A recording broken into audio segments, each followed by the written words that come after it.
This episode is sponsored by Smart Travel, a new podcast from NerdWallet.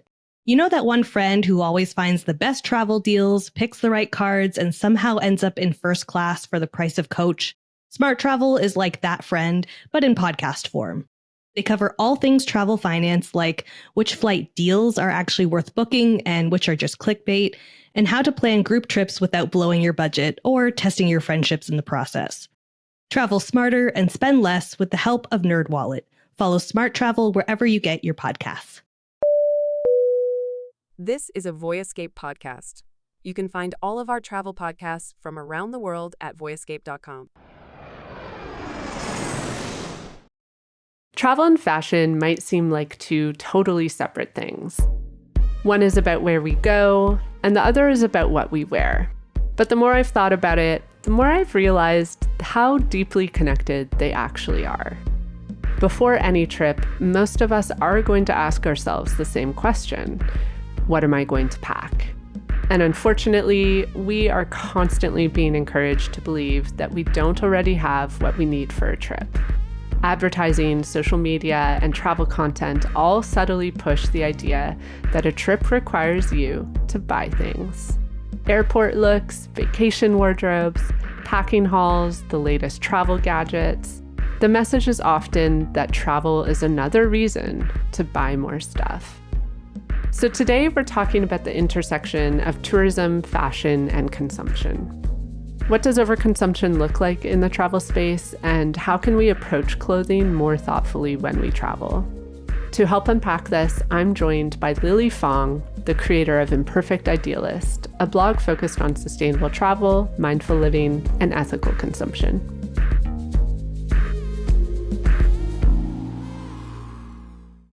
This is Curious Tourism, the podcast focused on making travel better for people and the planet.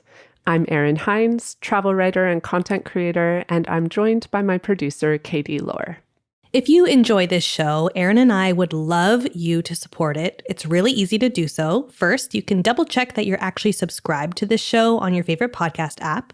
And second, if you end up loving this episode, please be sure to share it with a friend, a fellow traveler, or somewhere on the internet.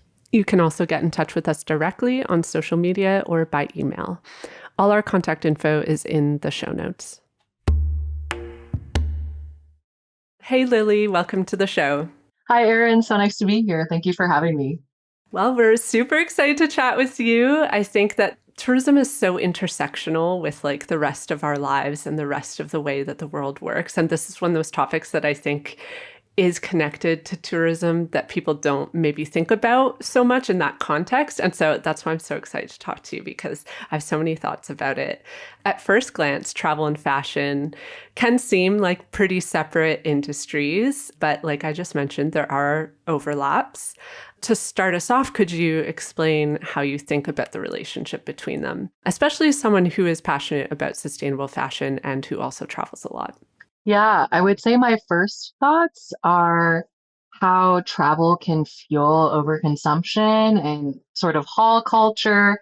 People get excited to go on a trip and they want to look really good for usually their Instagram photos, I'm guessing. And so they go out and they buy new clothing, right? A lot of times, especially if it's a trip in a different environment, that clothing might end up just worn for that trip and then not worn again. And a lot of times people end up buying the cheap ultra fast fashion because they're doing it specifically for this trip. So I'd say that's one of the most direct links I can think of. And then I think also through travel, you also can see the impacts of the fashion industry as well, especially if you're going to countries in the global south. Like personally, when I've traveled to some countries in Latin America, I've seen these stores, they call them ropa americana, just American clothing. And it's just all this secondhand overstock that wasn't sold in the global north. And it's just all landed in these secondhand stores over there. And it really makes you realize the scale of overconsumption in fast fashion. And it's, I think, quite sad too. You see people over there wearing shirts from summer camps that are totally random. Or I had a Spanish teacher in Oaxaca, Mexico, who had a shirt. Yeah, it was from a random summer camp. And then another one from like a faith-based baseball team that someone later recognized when one of his students. So it just, I think there's definitely that direct connection of, yeah, people are shopping a lot for these trips. And then you're also seeing the impacts of that shopping when you travel to these countries as well. That's such a call out because I've definitely noticed that on my travels. It's always piqued my interest. I've always been like, kind of like, oh, I wonder where that shirt came from. But I never like actually did the research to figure that out. And so, wow, that explains a lot about the random t-shirts I've seen like in other countries that appear to be American. Something I was thinking about actually ahead of this conversation was how both industries are built around aspiration. Fashion is so much about who we aspire to be and how we aspire to present. And like travel can be like that too. Katie and I have talked about this literally earlier today about how travel is this luxury that people really aspire to. So I feel like clothing, and you've mentioned to this already, it factors into our travels more than we even realize because inevitably, like you mentioned, before any trip, we're going to think to ourselves, what am I going to pack and what am I going to wear? So from your perspective in the sustainable fashion world, what are some of the ways that travel culture influences how people consume clothing? I think to an extent, a lot of people are traveling sort of for the gram, like for Instagram, right? So they want to look really polished, have, the latest set or the latest hiking pants or whatever. Travel does influence people's purchases. It influences them to buy more and it influences them to buy whatever's trending as well. Another thing that I've been seeing lately is people traveling to get custom clothing, which I think I have some mixed feelings about, but I'm sure you've seen sort of those reels of people going to Vietnam in particular and then getting like a huge custom clothing haul. Like my hypothesis is that a lot of people are doing this, like the clothing is a big part of it. And I think it's great that people are going and supporting these artisans, the people, making the clothing on the ground. But I do question a little bit if the people going out there really needed like $2,000, 10 outfits. I would so much rather people be doing that than spending $2,000 on Shein or Temu. But I think it's just really easy to continue to have this like haul mindset. And I get it too, because if you're going out to Vietnam, especially coming from, where we are in North America, you're not going to go there all the time. You might as well make the most of it. But I think there's that aspect too of like, I'm only here for a little while or I might not be back. So let me get everything I can. So yeah, I feel like there's people buying for traveling and then people traveling for shopping potentially even. Yeah, I noticed this a lot with people traveling to Asia, like Japan and Korea. Like people go because they want to shop like specific brands. Like this is something else I've noticed online, especially like skincare, like not just clothing, like all sorts of items that you can buy and bring home that you might not have access to in North America. My partner and I were talking about this literally this weekend about how in the last few decades, it's become so normalized that we all have so much clothing and like even our parents' generation, like my mom talks about it all the time. She's like, I never had as many clothes as you have. It like just wasn't a social norm to like have and need so many clothes and like clothing. I mean, we all hear this, but like clothing was better quality. And Katie and I actually a few years ago challenged ourselves one January to wear the same outfit for a whole month. Oh, I love that. We were trying to like make a point, right? So we both chose our outfit and we wore the same outfit for the whole month. And it was really funny because at the end of the month, I asked my colleagues, I was like, did you notice that I've been wearing literally the same outfit for the last 5 weeks? And literally only one person, she was like, oh yeah. And I kind of wondered why, but I just figured, whatever. It was just a passing thought for her, which I thought was such an interesting thing because I think we all have this perception that people are very like tuned into like what we're wearing every day. I think people are afraid to repeat outfits. I think your experience kind of shows that people, they actually don't think poorly of people for wearing the same thing. It's just kind of, people are just wearing whatever works for them. You mentioned people going to somewhere to go shopping or Vietnam where you get the custom clothes made. I was actually just watching an old season of The Bachelor because I am that person. And one of the dates was this, they were in Vietnam, and this is one of the dates. They brought the woman to this shop and they made her a custom dress, and it was beautiful. I literally thought after, I'm like, I wonder if she still has that dress. I wonder like what ended up happening to it.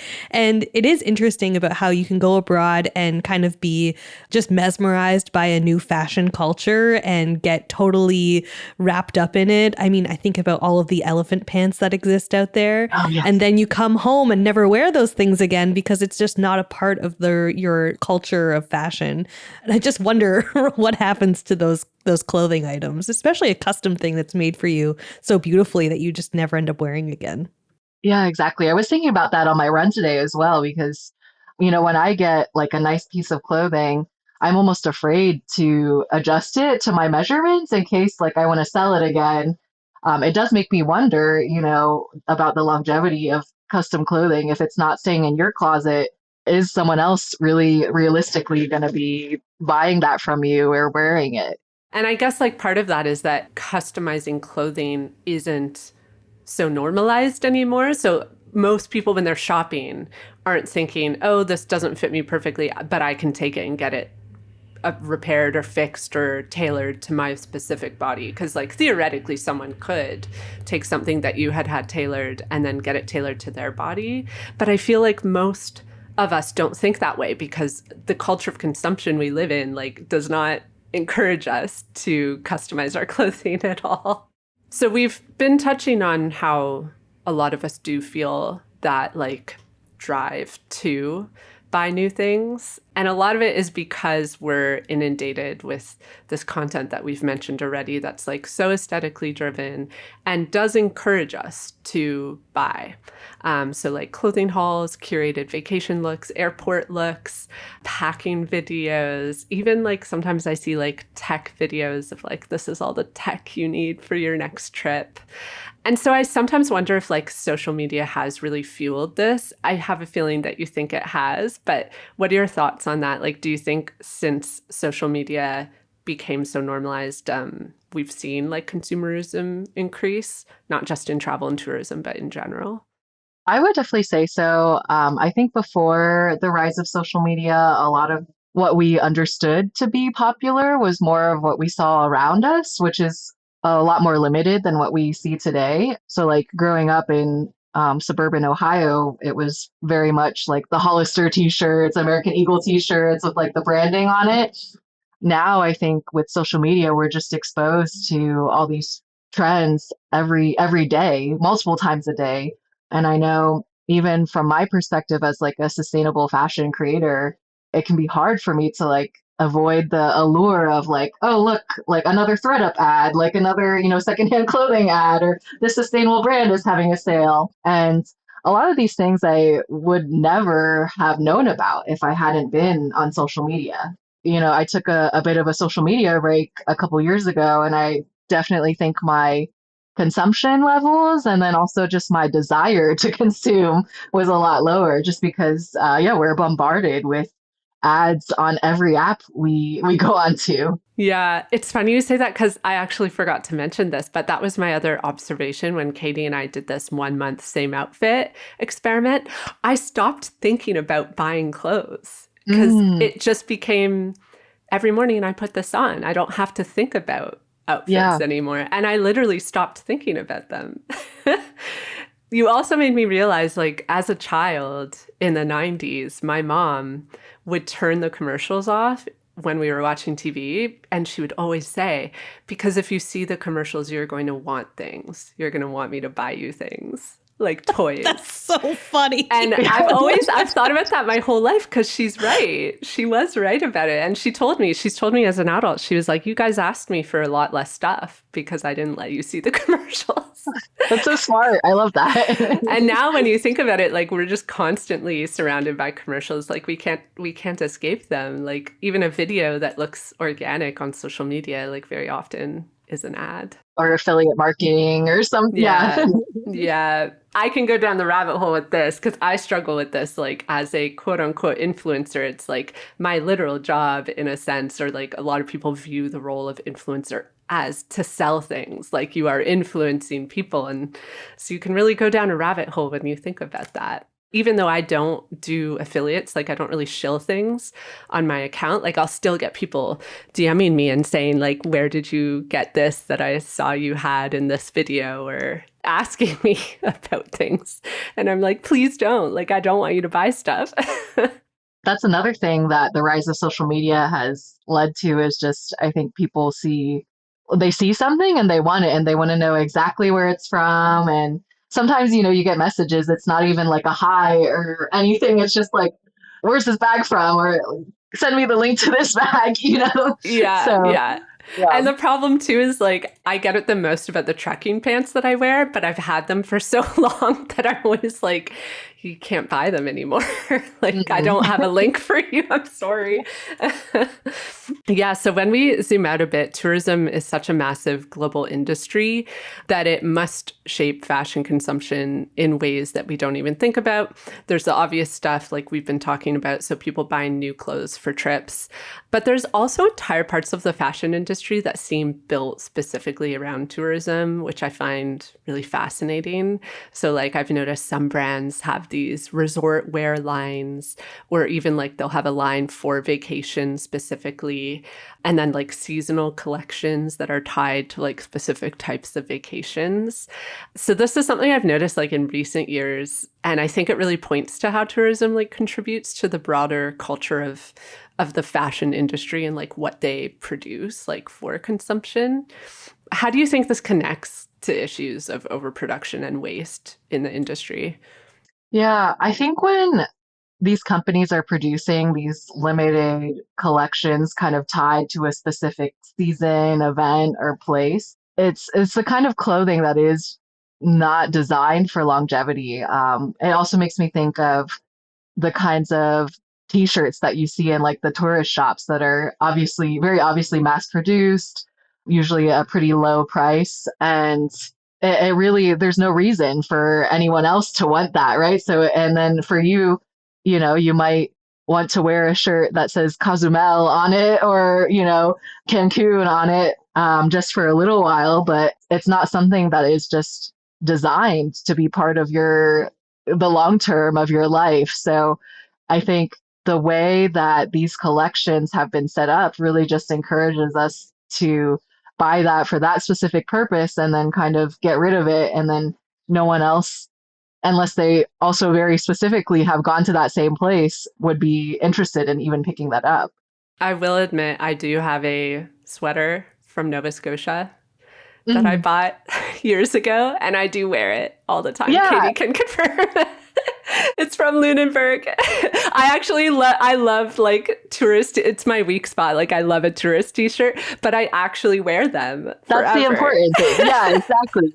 No, I also have I did like a trek over the summer, and I really wanted a shirt that had the trek on it, and it's like a memory for me. I'm going to keep it, but it's definitely another thing if you get it and then it's kind of like, well, that was nice for that little while. I don't need it anymore. Yeah. And I think that probably is the reality. Like my partner loves to make fun of me. He's like, you continue to wear this stuff like years later. And I'm like, for me, it's the nostalgia of it. Like, right. That's what I associate with it. But I don't think most people do.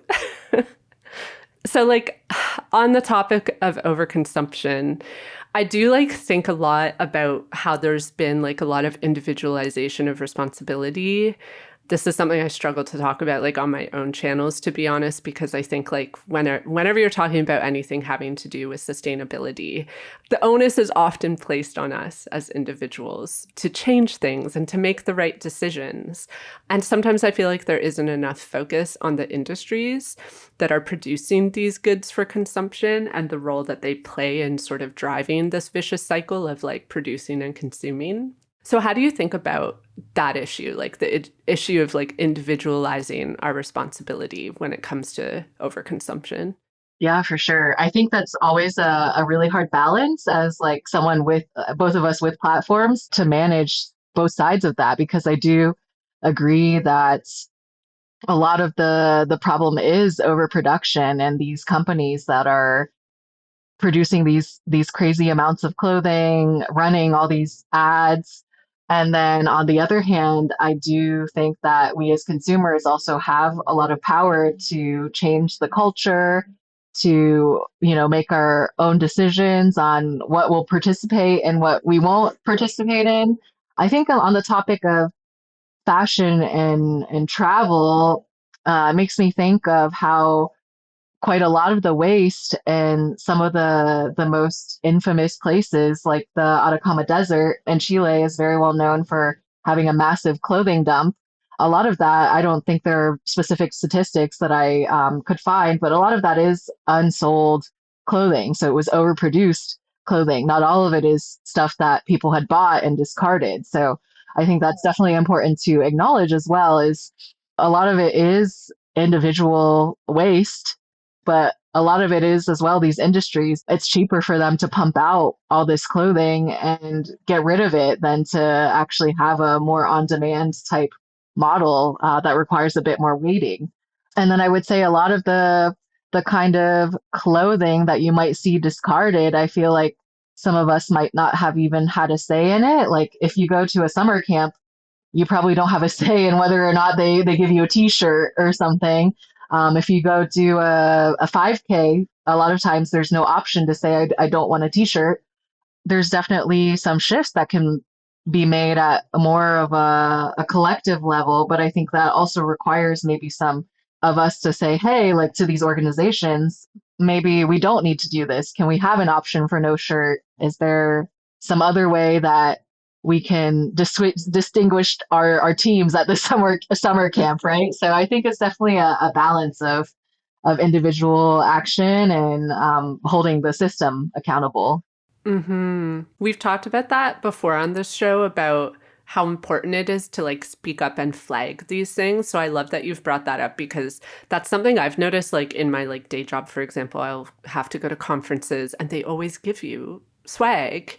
And so I've started just saying, I don't want this. Yeah. Could you please not?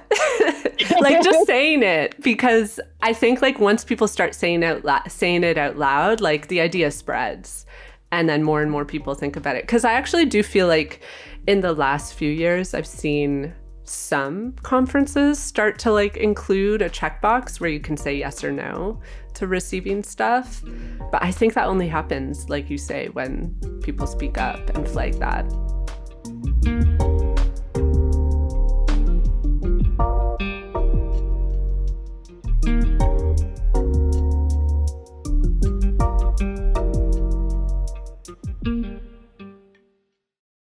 So we've been talking a lot about the clothes that people buy before a trip.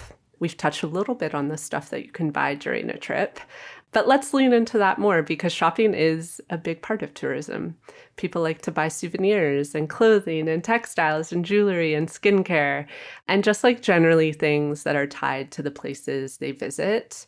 Sometimes this can be like traditional souvenirs and other times it can just be like random items from that place. Why do you think this kind of consumption feels so harmless? Or even like I've seen some people who feel that it's a positive thing to like buy this stuff when you travel. What are some of the impacts that you think people might not be considering when they're doing this kind of shopping abroad?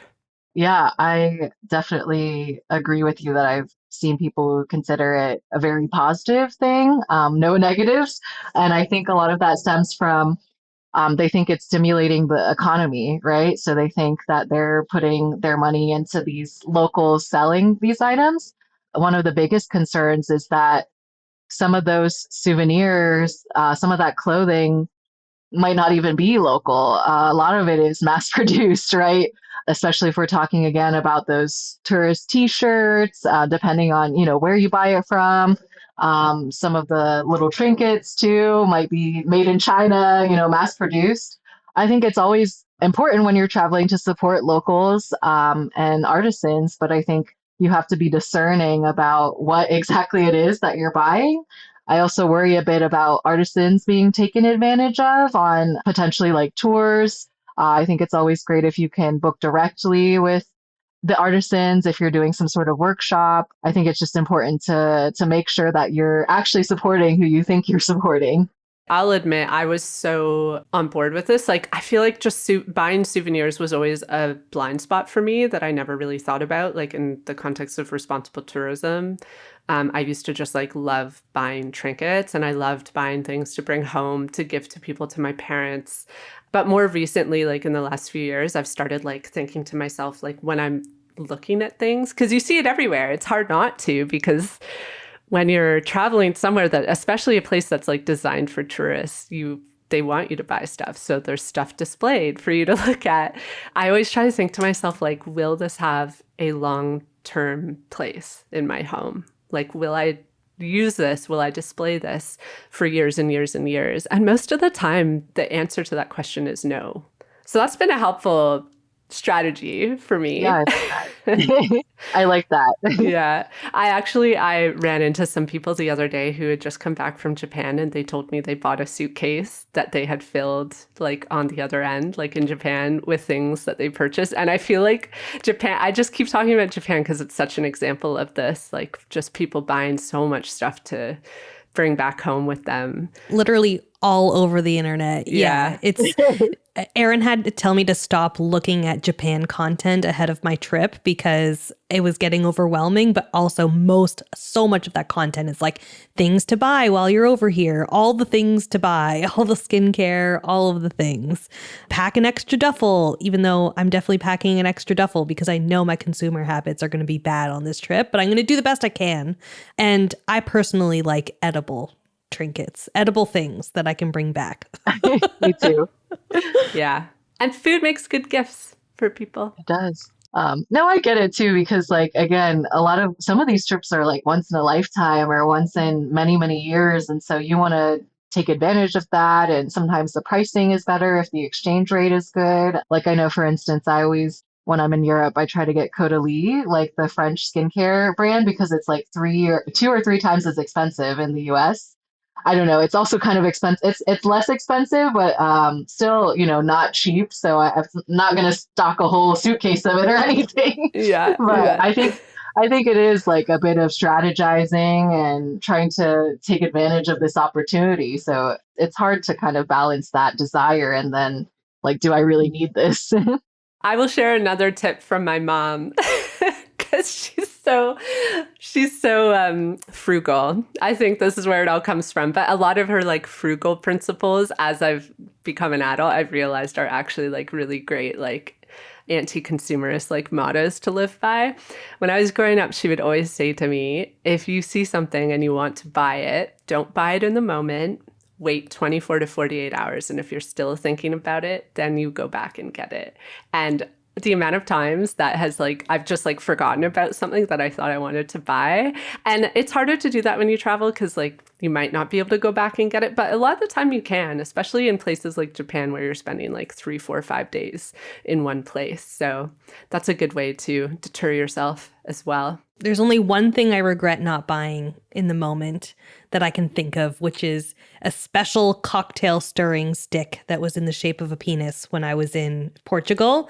And you can't get it anywhere. And I regret it to this day. Lily, not getting Katie that talks thing. about this at least once a year. This happened years ago.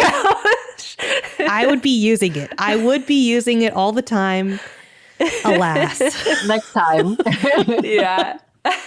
I was in Portugal like afterwards. She was on Madeira and I was on mainland Portugal looking for this, trying to find it for her, but it doesn't exist on the mainland. One day, Katie, we'll find it for you. I'll be back one day.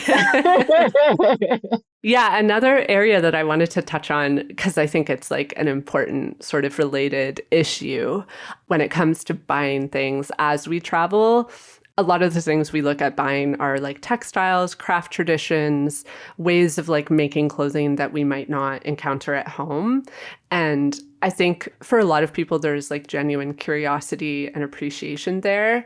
But at the same time, tourism can also create these situations where those traditions become commodified or copied in ways that aren't respectful.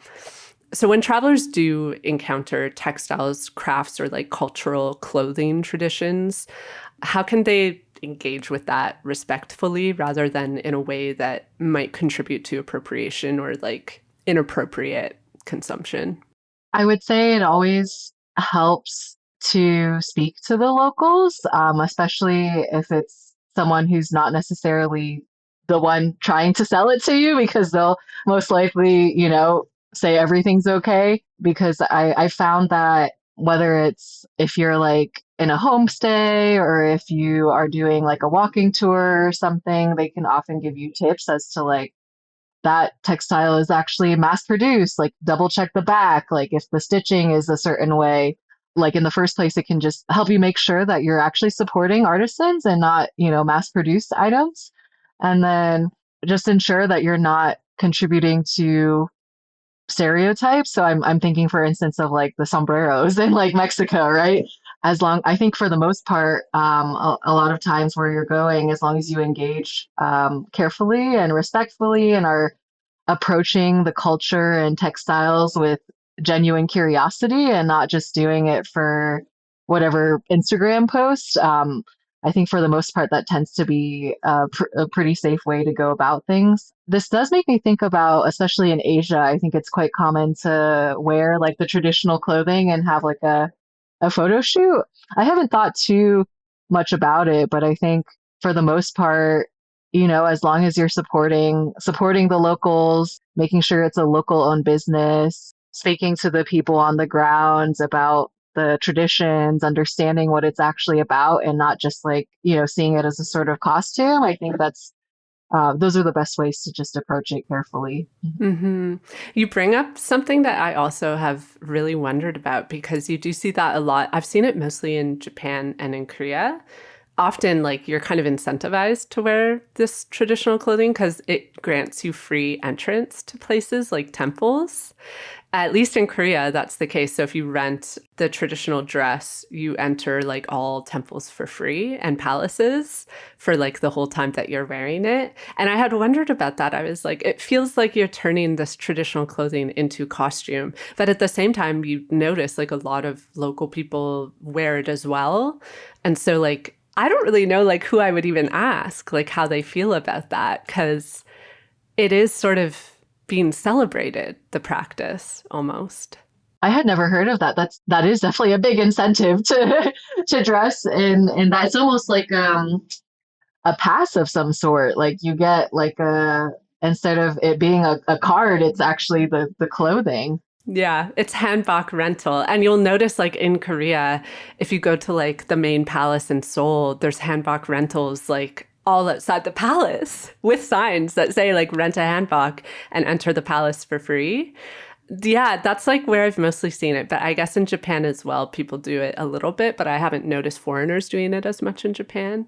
It is nice to see that clothing celebrated in a way that people from all cultures want to be able to wear it and to show it off. I'm sure they're taking pictures, and it, of course, and then as a result, you get to visit all these cultural sites. But yeah, I don't know if that's something I would personally go for. I know, like, when I go back to China, where my family is from, I think they have similar types of things where you can get dressed up for a photo shoot, right? But I guess like as someone who's Chinese American, that doesn't necessarily bother me. And I think a lot of like Chinese people find it exciting when someone is trying on the cultural wear. It's just always important to be mindful and not see it as like a costume, right? Like Yeah. I don't think it'd be good if someone wore that for Halloween, right? Yeah, But yeah. I think in these contexts, yeah. I do think like something when I've talked to other people about this, about cultural appropriation, especially, a lot of it comes down to like context and invitation. Like if you've been invited to wear it and if you understand the context around like what you're wearing and its meaning. Now I'm like specifically interested in Korea, so I might reach out to some Korean friends and see if they have like a take on how they feel about hanbok rental.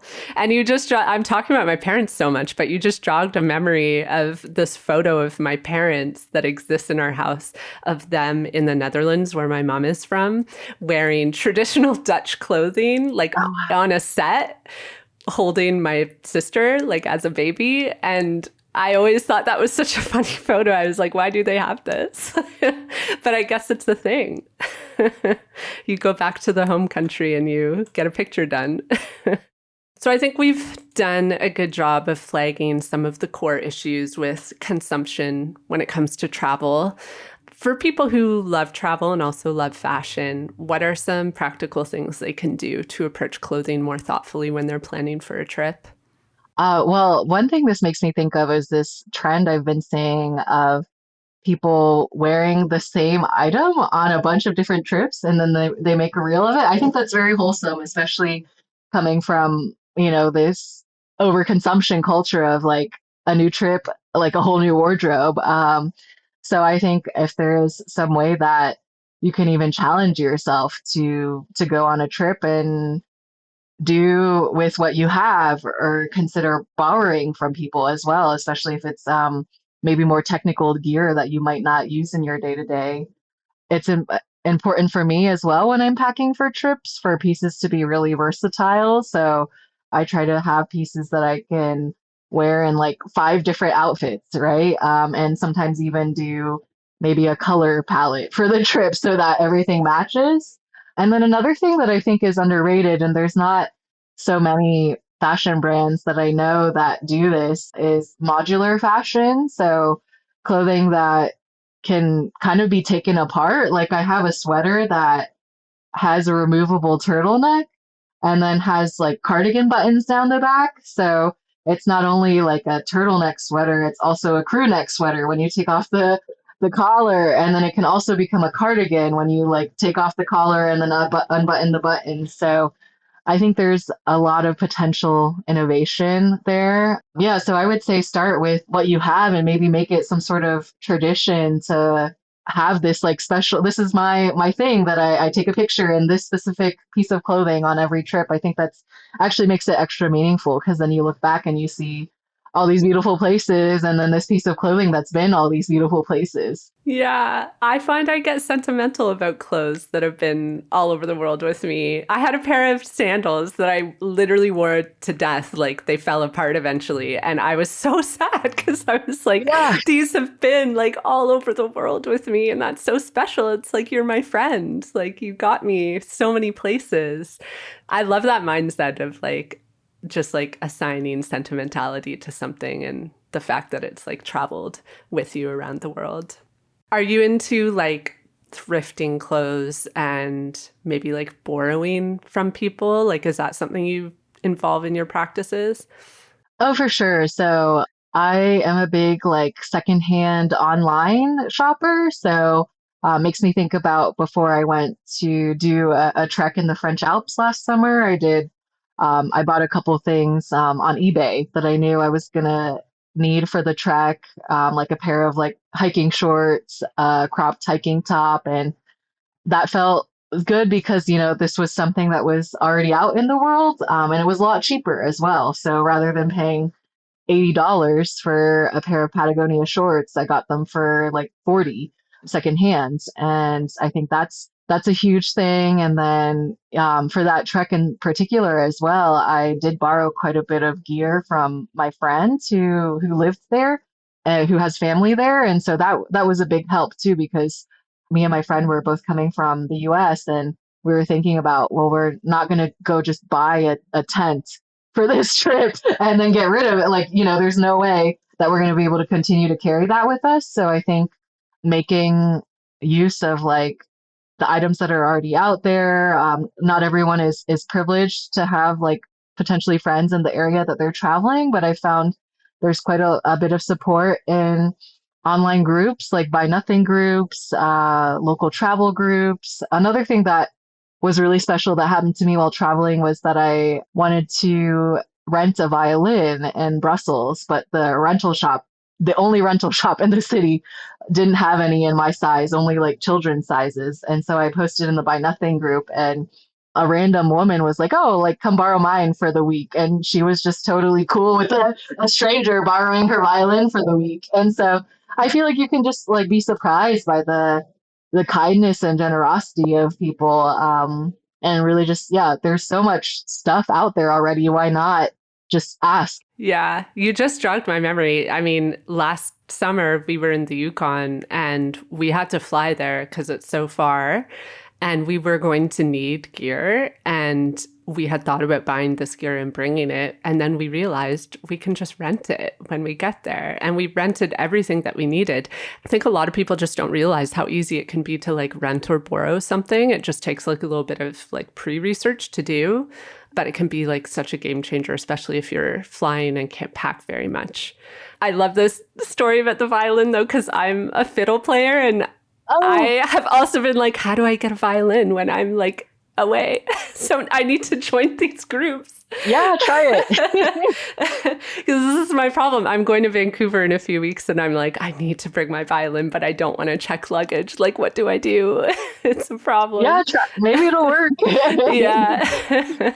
So something else I wanted to ask is, because I think, and like, I like that we've talked about this throughout this conversation, like our own problematic consumption habits and like the areas where we sometimes like give in and buy things. I think it's just like a very human thing with the world that we live in. So if someone listening realizes that they themselves fallen into consumption habits around travel, but maybe like in life in general, where would you suggest they start if they want to try to change their relationship with clothing and with consumption in general? The first is limiting the amount of shopping content that you see. So whether it's like maybe if you're following influencers that do hauls or constantly have their affiliate links or drops. So I even try to limit the number of brands I follow on Instagram, even like the more sustainable ones, because I know like I'm just going to know more about deals and sales. And I don't want to, I do want to support them, but I don't want to do it in a way that's promoting overconsumption. So I would start there because I think a lot of it is just our exposure to what's out there. If we don't know about it, we can't want it, right? And then I think maybe also, once you get to a place, if you're interested in supporting the textiles there and the sustainable brands there, just doing a bit of research beforehand so that you're not walking into a store and then kind of immediately being presented with this opportunity. I think it's a bit easier if you know, like, let me check out these sustainable brands or these textiles, these artisans online first. And so I can make a plan. Hey, I'm going to go here this day, and then I would like to buy like one or two things there. But I think it just makes it a little bit more measured in that way. And then, as we discussed, if it's pre-trip and you're trying to acquire certain items beforehand, obviously making use of what you do have, shopping secondhand, borrowing. I think those are a few different places to get started. I know we don't want to be shilling brands, but do you have a favorite sustainable brand? I really like Tradlands. It's an American, US-based brand that does more, I would say, more timeless styles. I have like a gingham dress that I've worn on like so many different travels just because I can layer it and wear it in a bunch of different environments. And then I would say one thing that I'm finding more and more useful in terms of like fibers is merino wool, just because especially if you're doing something active, it's a fiber that is naturally odor regulating. I don't know if that's the right word. Odor resistant. And so I think just doing a deeper dive into some of the different fibers just to figure out what works with travel is because you could wear something multiple days and not have to wash it. I think that helps as well, actually, if you're trying to approach your travel wardrobe in a more simplified and potentially more sustainable way, because you're able to bring fewer pieces with you if you're wearing certain fibers. Yeah, that's such a good point. I actually have some merino wool t-shirts and they're like such a game changer when you're traveling. Coming from someone who does a lot of sink laundry, because I don't like to bring a lot of stuff with me when I travel. I was on a 6-month trip in 2024 and like people were just laughing at me because I brought literally 3 t-shirts on the trip, but like it works. I just don't like to carry stuff. But yeah, I've also been like trying to look more at, especially when I shop like secondhand, at the material of the clothing. I've been looking more for like actual cotton versus these like mixed fibers. And it's something I never really thought about until recently, mainly from seeing like content like yours and other like sustainable creators who talk about just like the quality of clothing that we purchase. So that's something to keep in mind as well. All right. So if people want to follow your work, where can they find you, Lily? Imperfect Idealist on Instagram, TikTok, and YouTube, and then also have my blog, imperfectidealist.com.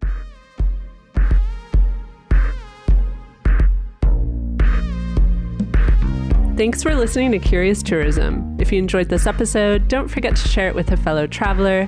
If you're feeling extra generous, you can leave us a 5-star review or support us on Patreon. Anything you can do to support the show will help foster meaningful change throughout the travel industry.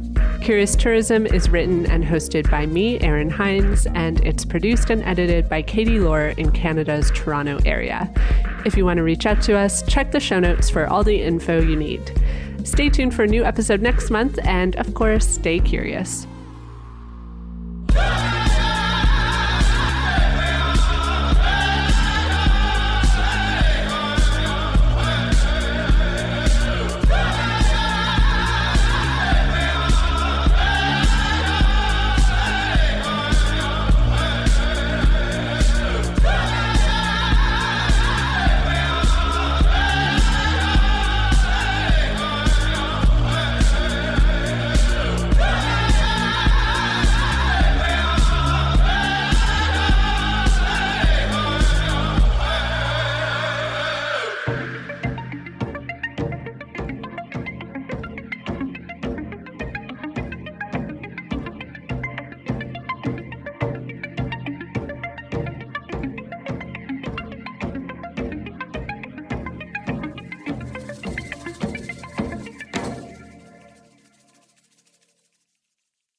The New York Times named the Frommer's Travel Podcast one of the 13 best for travel. Why did they like it? Well, they said, and I quote, "With charisma and candor, Pauline Frommer discusses the charms and ongoing transformations of places near and far, whether on the islands of Hawaii or on safari in Tanzania."